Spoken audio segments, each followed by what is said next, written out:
नमस्कार मित्रांनो, जय शिवराज, जय सह्याद्री. स्वागत आहे तुमचं आपल्या एका नवीन मिनी ब्लॉग मध्ये.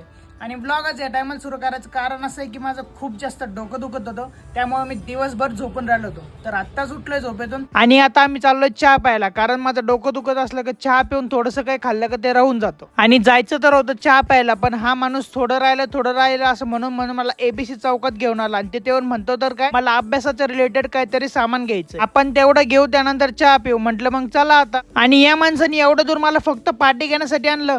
मग काय त्याला म्हटलं तू बघ पार्टी, मी दुसरं काहीतरी बघ. इथे लाकडी बाईक, विंटेज कार, लॉयन, 2 प्रकारचे एरोप्लेन, लाकडी अशोक स्तंभ आणि एनिमीचे लय मोठे कॅरेक्टर पण आहे. कोणाला एनिमीचं मेन कॅरेक्टर माहित असेल तर कमेंट मध्ये नक्की सांगा. फायनली भोसलेने ती पार्टी घेतलीच. आता काय करणार याच्यावरती?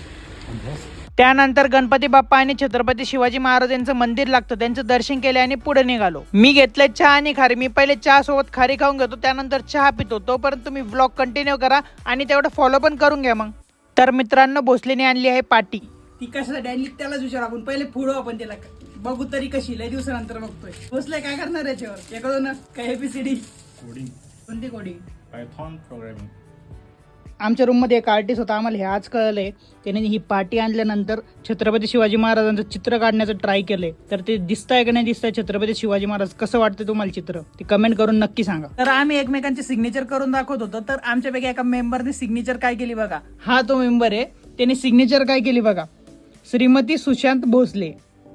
श्रीमती कोण आहे? भोसले चुकून टाकलं गेलं, श्रीमती सुशांत भोसले. मी थोडं बाहेर गेलो होतो, मी आत्ताच रूमवर आलोय. माझं डोकं आणखीन पण राहिलेलं नाहीये. तसं तर चहा घेतल्यानंतर आणि त्यासोबत काही खाल्लं तर माझं डोकं राहून जात असतं, पण आज डोकं राहिलंच नाही. त्यामुळे मी येताना मेडिसिन पण घेऊन आलोय. तर मी आता ती मेडिसिन घेतो आणि डायरेक्ट झोपून राहतो, कारण माझं डोकं खूप जास्त दुखतोय. आणि आजचा ब्लॉग मी याच ठिकाणी एंड करतोय. ब्लॉग कसा वाटला कमेंट करून नक्की सांगा.